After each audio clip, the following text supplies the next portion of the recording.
Vamos começar. Alexandre, você pode fazer a prece? Pode. Boa Mãe, noite. leva por favor. 29 de agosto. Demonstre sua fé em mim, sentando-se em silêncio na minha presença. Deixe de lado tudo o que tem de ser feito e não se preocupe com qualquer outra coisa.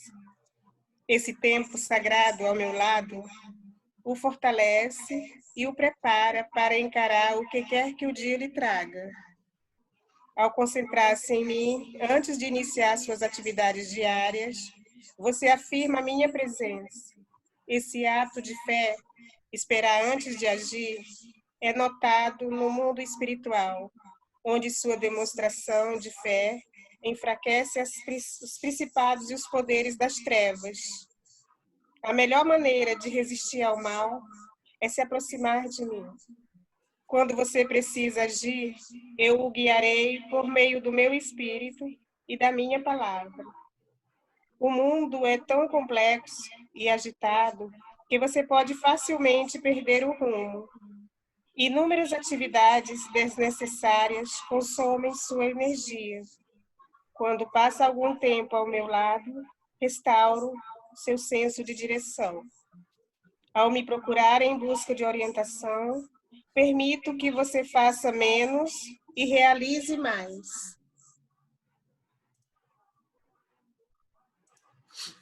Vamos orar. Jesus, mestre, irmão e amigo, bons amigos espirituais, rejubilamos por estarmos aqui novamente, junto a esse grupo tão maravilhoso.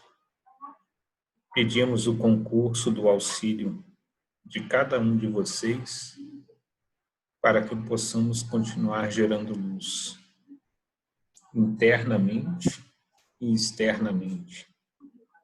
Que os momentos que aqui passamos possam ser momentos de lembrança, momentos de estudo e de reenergização para colocarmos em prática a tua palavra, a tua vivência, onde quer que estejamos.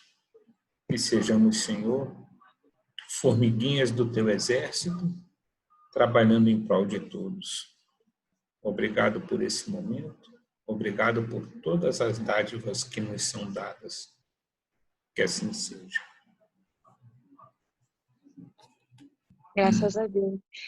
Alexandre, você quer abrir o Evangelho? É castigo mesmo, hein? Vamos lá, eu abro sim. Me dá um segundinho.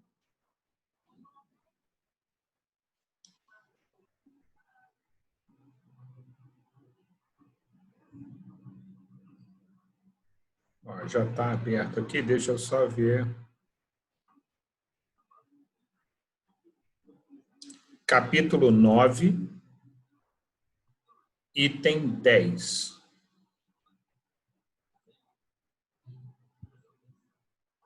Eu posso ler o capítulo 9, item 10, que está no meio, ou eu vou para o capítulo 10, item 1. O que você, Esse foi que você ontem. acha, Suzana?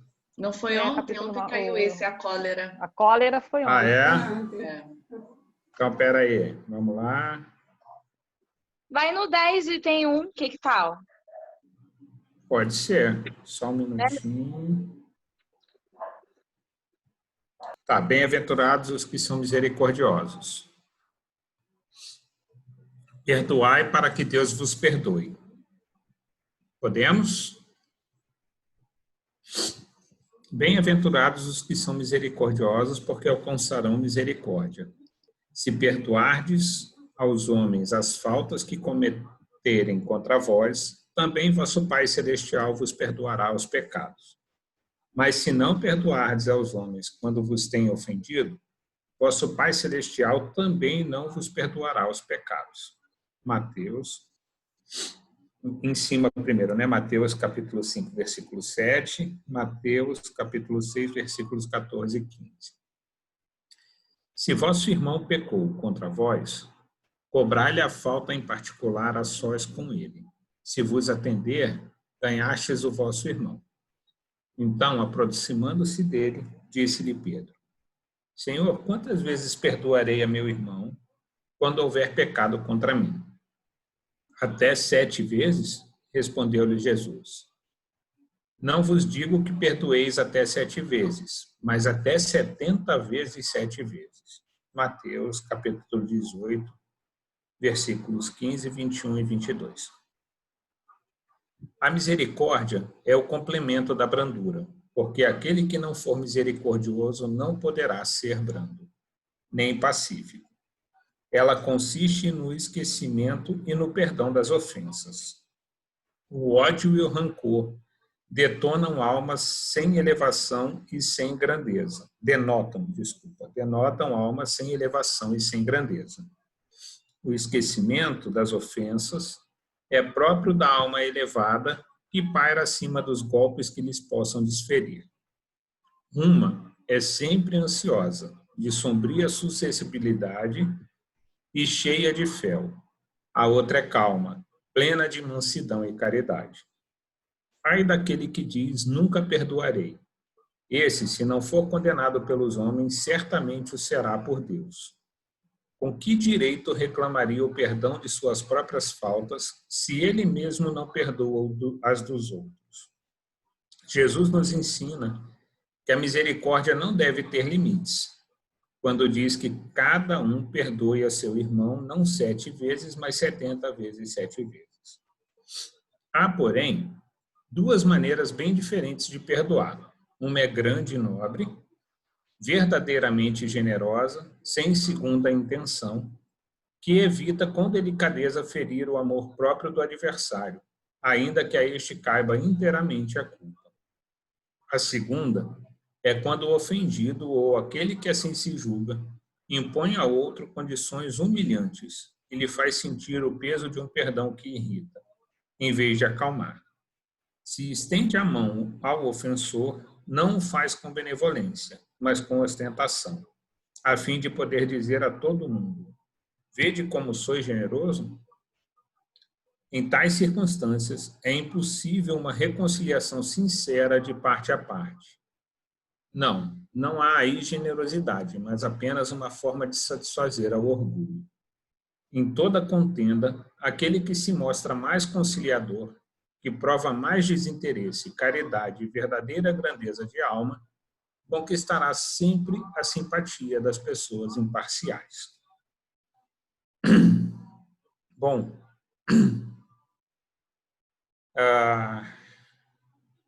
perdão e misericórdia é uma coisa que eu acho que, para quem está aí no jogo como nós estamos, né, é uma obrigação já, né? É uma obrigação moral pelo conhecimento que nós temos de causa e efeito, pelo conhecimento que nós temos das circunstâncias como um todo, né? Então, a gente sabe que ninguém é vítima, 100% vítima, e ninguém é 100% algoz, né? E perdoar é a compreensão maior de 2 coisas. Primeiro, de que eu também tenho culpa, eu também não sou o único beneficiário da vida, né? Essa é uma. E a segunda questão, eu perdi. Daqui a pouquinho eu me lembro. Mas a primeira questão do perdão, então, é nós entendermos isso, nós entendermos que a gente também é agente do sofrimento, a gente também é agente... É tudo um jogo, né? Uma palavra que você fala errada, a gente já falou isso aqui, gera uma reação em cadeia, e aí isso volta para você, e aí você se sente ofendido, e aí você ofende. E esse ciclo vicioso é muito importante de ser interrompido. Então, quando eu entendo da lição, né, que ele fala, se você perdoar, você será perdoado, é lei natural. é lei natural da coisa, né? Ou seja, se alguém te agride e você revida com rancor, né, você está gerando um outro sentimento que vai gerar um revide, que vai gerar o revide, e esse movimento se retroalimenta, né? Então, ele vai, bate lá, bate cá, bate lá, bate lá. Quando você começa a mudar você, então você se sente na obrigação de entender o outro, né? E vamos lá, verdade seja dita, ninguém, no fundo, nos agride de tal maneira que a gente tenha que perdoar, entende? Porque as pessoas erram. Eu sempre falei isso, eu não acredito, à exceção de 3%, talvez, da população, que alguém acorde de manhã e diga, eu vou lá e vou ferrar aquela pessoa. Eu vou lá e vou fazer a vida dessa pessoa um inferno hoje, seja no trabalho, seja onde for. Não faz, cara. Ele está seguindo um sistema de crença dele, entende? E aí é o que eu sempre falo, que quando se nós nos colocarmos numa situação de que se nós tivéssemos exatamente o mesmo pool de variáveis que ele teve na vida, a gente agiria exatamente da mesma forma, a gente teria realmente a mesma crença. Então, é nós entendermos a origem da coisa. Quando a gente começa a entender a origem da coisa, fica mais fácil. Ninguém faz nada com a gente, quem faz somos nós. A pessoa agiu dentro da crença dela. Você transforma aquilo dentro da sua crença. E aí você se magoa, e aí você começa a ter dificuldade de perdoar, mas o problema está em ti, não está lá fora. Tudo está na gente, tudo está recluso no ser. Entende? Então, é por isso que quando a gente perdoa, a gente já está automaticamente perdoado, porque você já tá tranquilo, aquilo já não tem peso para você, né? Então, é sempre a mesma historinha que a gente já sabe, não é o que fazem comigo, é o que eu faço com o que fazem comigo, né? Quantas vezes, cara, a gente vê pessoas que viraram verdadeiros inimigos por falta de entendimento.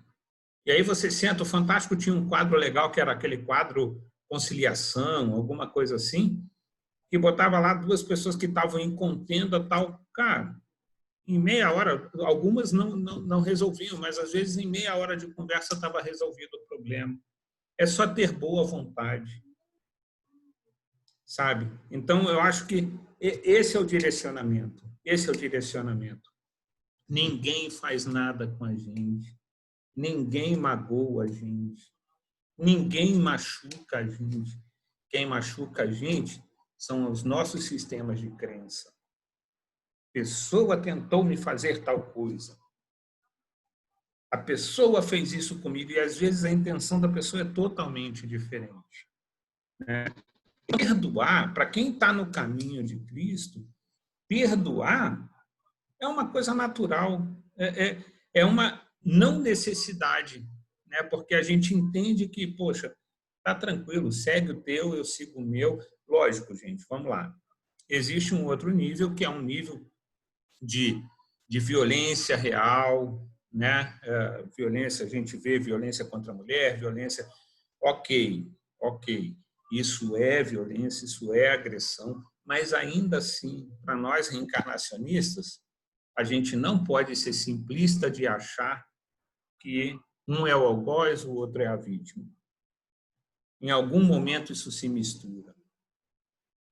A Monja Coen falou essa semana, eu achei muito legal, numa entrevista que ela deu, ela falou uma coisa que eu achei muito legal, e eu acredito nisso 100%.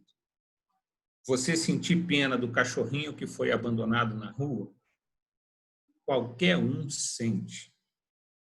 Difícil é a gente sentir pena de quem deixou o cachorrinho na rua. Esse é o difícil. A gente sentir pena da mulher que aparece espancada na televisão é fácil.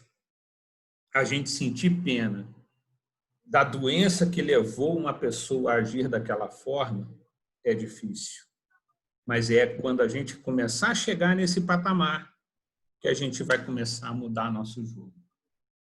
Que a gente vai entender que a gente está realmente vivenciando Cristo. Eu acho que era isso que eu tinha para contribuir. Show. Priscila levantou o dedinho. Fala, Pri.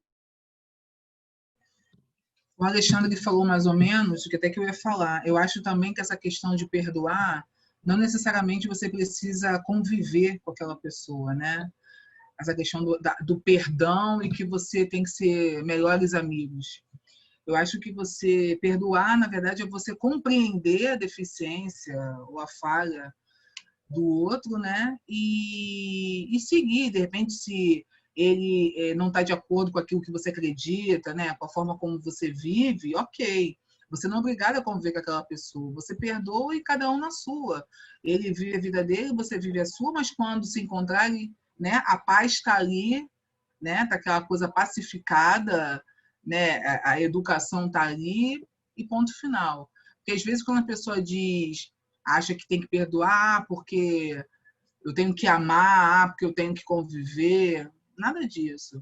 Eu tive uma relação meio complicada com uma amiga de muitos anos, em que aquilo que a Alexandre falou, e ela interpretou de uma forma as coisas, e durante um tempo foi muito dolorido para mim, porque, na verdade, eu não tive nem a chance de falar, de me explicar, ou ela não quis.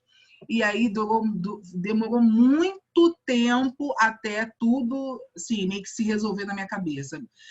Aí, no início do ano, ela descobriu, né, a mãe dela, com quem eu tenho uma consideração como tia mesmo, porque é como se fosse da minha família. Minha mãe me ligou um dia para dizer que a minha tia tinha sido diagnosticada com câncer, e aí imediatamente eu pedi o telefone dela. E a gente já não se falava assim, papo de 10 anos. E eu liguei para ela, ela ficou até um tempo muda, porque ela não estava, eu acho que ela estava assimilando se era eu que estava ligando. E eu falei super bem com ela, eu queria saber da minha tia, e a partir daquele dia eu fiquei com ela durante o período ali que a minha tia estava em tratamento. E aí, acho que a gente voltou a se falar em janeiro, fevereiro, quando foi em abril, maio, minha tia veio desencarnar. E aí, é a mesma coisa? Não é a mesma coisa. Eu também não estou interessada nem com pressa de que as coisas sejam como eram antes.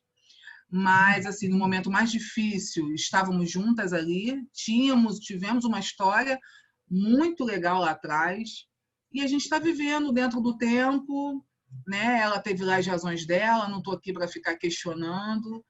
E, claro, né, que se não fosse esse tempo, talvez eu ainda teria muita mágoa, enfim. Mas, então, hoje a gente se dá super bem, ela vem na minha casa, eu vou na casa dela.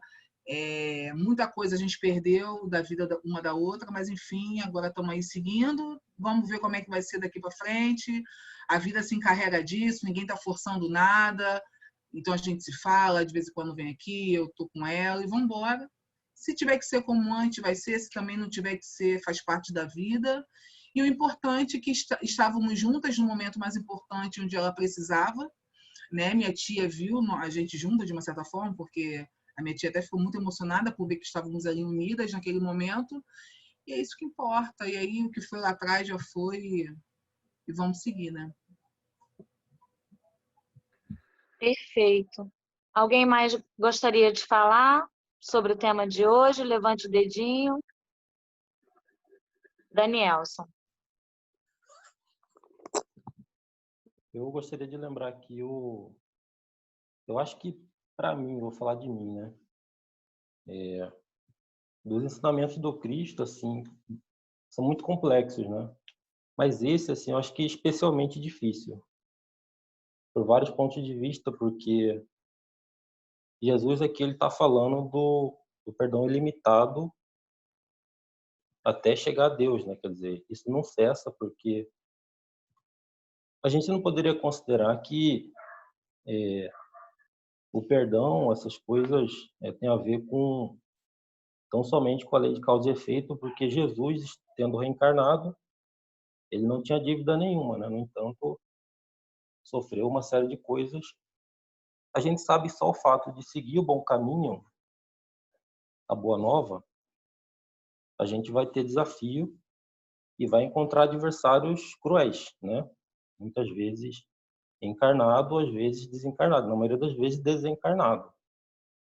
O espírita particularmente, mas não só o espírita, né? Muitas doutrinas que estudam os fenômenos espirituais sabem muito bem dessas coisas e o quanto é desafiador estar passando por por essas armadilhas, por essas questões. Eu tenho buscado ler obras subsidiárias para embasar um pouco de como que acontecem esses processos de ataque, né? Ataques espirituais. E aí eu estou lembrando de um autor que tenho gostado de ler muito ultimamente, que é um livro dele, mas é o Manuel Filomeno de Miranda, e aí ele vai falar da complexidade que é de se chegar até um perdão, de fato. Como Jesus fala, aquele perdão que está purificado, né? E não os estágios do perdão. Então, um estágio que a gente precisa se afastar da pessoa porque ela pode nos causar o mal. Ela está numa condição, ela está em desequilíbrio, a gente precisa se afastar da gente. Aí tem que operar a lei mesmo, como a Priscila está colocando, como o Alexandre lembrou, nos casos de violência, porque senão pode agravar a situação ali, né? É uma caridade até para a gente, às vezes. Que aquele irmão não vai entender aquela situação naquele momento, ele precisa ser contido, às vezes, com legislação mesmo, né? A gente está vendo aí uma série de direitos fundamentais funcionando, e que bom que esteja acontecendo, para barrar um pouco desse ímpeto, né, de agressão, enfim. Mas o fato é que a gente lendo essas obras, a gente vai entender que são processos complexos, envolvem muitos séculos, às vezes, né, nós que acreditamos na pluralidade de existências, né, e na reencarnação, a gente sabe que aquilo que a gente lesou na consciência cósmica, como o Filomeno fala, que é a lei de causa e efeito, a gente repara de algum jeito. E às vezes sofrendo, de algum modo, uma parcela daquilo. Talvez não na mesma intensidade, mas a gente vai adquirindo méritos para se desvencilhar daquela situação. E aí tem um outro livro que eu sei que vai ficar gravado, e eu sei que os irmãos vão ver, que é esse livro aqui, ó, Grilhões Partidos. O livro aqui também é muito interessante, porque ele vai falar de questões seculares de processo de obsessão que tiveram como o início uma ofensa. E aquela ofensa se tornou um processo complexo de loucura, de transtornos. Então, o ponto, né, que o Alexandre fala, não importa onde começou, importa que precisa cessar, né, no nosso tempo, no nosso limite. Mas é infinito, porque Jesus falou para o espírito imortal. E quem quiser seguir o caminho da Boa Nova vai enfrentar naturalmente esses. E tem aqueles que são inimigos nossos, mas tem aqueles que são inimigos por qualquer razão. Eles estão em desequilíbrio, né? Não nos faltará auxílio espiritual, amigo, né? Benevolente. Mas a hora da provação ela vem para a gente crescer espiritualmente também. Então, a doutrina espírita dá esses recursos para a gente amenizar um pouco esse sofrimento. Ela consola e ela esclarece, né? Mas ela não nos poupa da provação. É importante a gente passar, e que bom que a gente está passando com recursos, né? É o que eu queria falar. Show. Alguém mais quer falar alguma coisa? Moniquita! A Jussara também foi Moniquita, tá? Lembrando de uma vez que eu ouvi numa palestra, né, que eu fiquei depois 3 dias pensando, acho que eu falei isso aqui. Ele disse assim, que há muita injustiça no mundo, mas que tem um justiçado. Aí aquilo parece um língua, né, só que é um cérebro, né, mente, assim. E eu fiquei refletindo sobre isso. Então, assim, às vezes a gente acha que deve perdoar o outro, que deve perdoar, né, como o Alexandre me disse, esquece também que a gente precisa muito do perdão. Então, assim, sendo questões que acontecem de ordem moral, de ordem física, de ordem material, né, que alguém venha a nos prejudicar, desta forma, eu estou linkada com a pessoa. Se não nessa existência, isso está arrastado, vai saber quantos séculos. Porque um espírito ou um encarnado não se vincula ao outro por nada. Não pega o outro por nada. Há uma conexão. E essa conexão, ela é energética. Então, essa conexão, às vezes, é celular. Mas quem quebra essa conexão é um dos lados. Se eu sou a vítima aqui, entre aspas, e eu tenho o poder de dar essa algema. Porque uma vez eu li, eu não lembro agora o autor, que ele falou exatamente isso, que o não perdão é uma algema que te mantém algemado ao seu algoz. Então, vítima e algoz, né? Porque eu acho tão complicado usar essa palavra, né? Classificar um assim, ou sabe, porque eu acho que não cabe, a meu ver. Assim, quando você não perdoa, você está vinculado à pessoa. Você não quer aquela algema. Ou porque você não entende, ou porque você quer.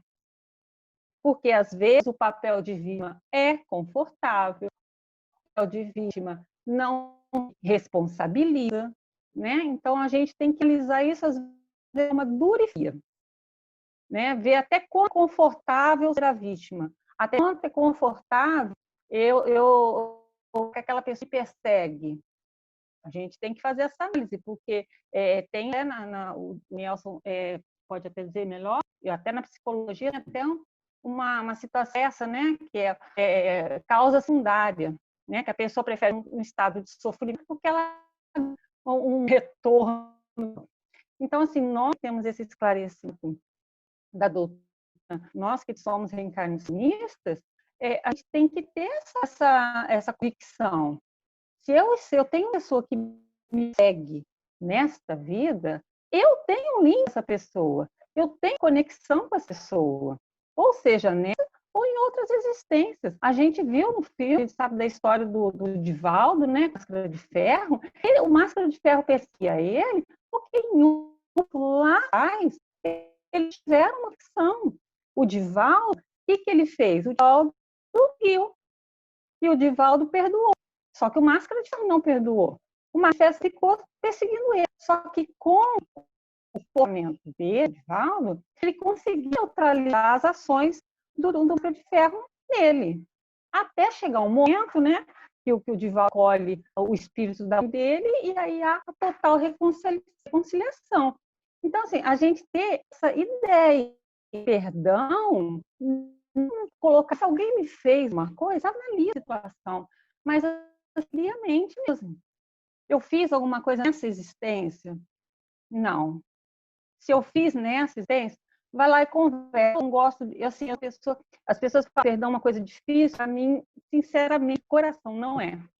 Porque eu não deixo nada mal resolvido. Eu tenho uma questão com uma pessoa, eu tenho que falar e eu tenho que vir. Então, assim, depois que eu falei, depois que eu não é concordar com o outro, mas é ver a situação. Olha, esse é o seu ponto de vista, esse é o meu. Para você não foi pensor, mas para mim foi. Acabou. Para que eu vou ficar arrastando isso? É claro que as situações... Tem um irmão, que eu já acho que eu até contei aqui, na juventude, e bebia e me agredia fisicamente. Eu já chamei polícia para ele. E eu cheguei a um momento de verificar, e ele muda, ele não muda, ele é uma pessoa, ele é um espírito muito endurecido. O meu comportamento teve que ser de se afastar. Mas tenho rancor das coisas que ele me fez, eu não tenho rancor das coisas que ele me falou, porque eu sei que aquilo é o que cabe nele. E o vínculo que eu tive com ele, eu perdoei. Eu não fiquei arrastando a gema, porque antes, quando eu não tinha conhecimento, eu batia de frente, eu alimentava aquilo. Então, quando você quebra a gema, você perdoa e segue, ou você se afasta, você compreende, seja lá qual a situação que cabe, isso, para mim, eu acho que isso é libertador. Então, assim, é o orgulho, porque eu também tem muito a ver com orgulho. E isso cabe muito mais. Era isso. Perfeito, Moniquita, sempre dando uma aula. Concordo muito com o que vocês falaram, que sobre quebrar o ciclo, né? Quebrar a algema. Porque senão vira algoz, vítima, vítima, algoz, e passa séculos, como a Jussara falou que tem no livro lá, que o Daniel falou de Humberto de Campos, uma história que o Haroldo conta, que vem de novo. Aí a cerca, o problema é da cerca, aí a cerca está do outro lado, aí acontece uma confusão, mata, aí a cerca tem que vir para cá, acontece outra confusão, mata de novo. E isso se perde em séculos. Séculos. Então, se a gente tiver que quebrar um ciclo, se a gente tiver que quebrar uma corrente, um grilhão, que a gente quebre, que seja a gente, a gente estudando todo dia, não é possível que a gente não consiga fazer igual a Moniquita, né? Fazer igual a Priscila, perdoou de coração, não precisa ser melhores amigas. Também aconteceu isso comigo. E foi ótimo, porque a pessoa depois veio a falecer e eu fiquei tranquila, porque a gente tinha resolvido. Não tinha voltado a ser como era antes, mas fiquei bem. Já pensou se não tivesse, né? E o que a Priscila falou também, eu gostei muito, que a gente tem que respeitar o tempo do outro. Às vezes não é o tempo do outro ainda. Ela ainda ficou lá no telefone, muda. Será que eu falo com a Priscila? Será que não? Ai, meu Deus, vou desligar na cara dela, não sei. O que será que deve ter acontecido dentro dela, né? E você respeitou o tempo dela, né? Anos afastado. E a gente tem que respeitar o tempo do amigo mesmo. Sem perdoar, não conseguimos a felicidade, não conseguimos a paz. E nós merecemos a paz, nós merecemos a felicidade, nós somos merecedores. Então, a gente tem que perdoar. Ponto. Gente, quem quer fazer a nossa prece final? Só faltam 3 minutinhos, tem que ser rápido. Quem gostaria de fazer a prece final? Quem?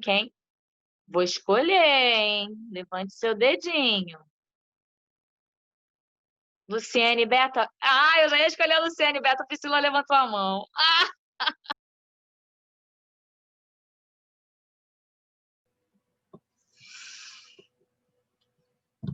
Amado Mestre Jesus, amigos espirituais, que possamos, diante de mais um ensinamento como este, refletirmos e tentarmos colocarmos em prática o que possamos levar isso no nosso dia a dia, lembrando também que as coisas são devagar, no seu tempo, e que a gente ainda tem que ter a consciência ainda que iremos errar, mas que estamos no caminho certo. Que a gente possa ter um final de noite maravilhoso e um domingo muito abençoado. Graças a Deus. Graças a Deus. Vamos tirar foto. Lu, vem pra cá, pra gente tirar foto. Tem que olhar pra cá. 1, 2, 3 e... Ah, peraí, minha mãe tá pedindo pra esperar. As crianças estão chegando. Mais uma criança tá chegando. Ai, meu Deus. 1, 2, 3 e sorrindo. Pronto, pode se mexer. Um beijo. Beijo, Até amanhã. Obrigado, gente. Muito bom, muito bom. Muito bom, como sempre.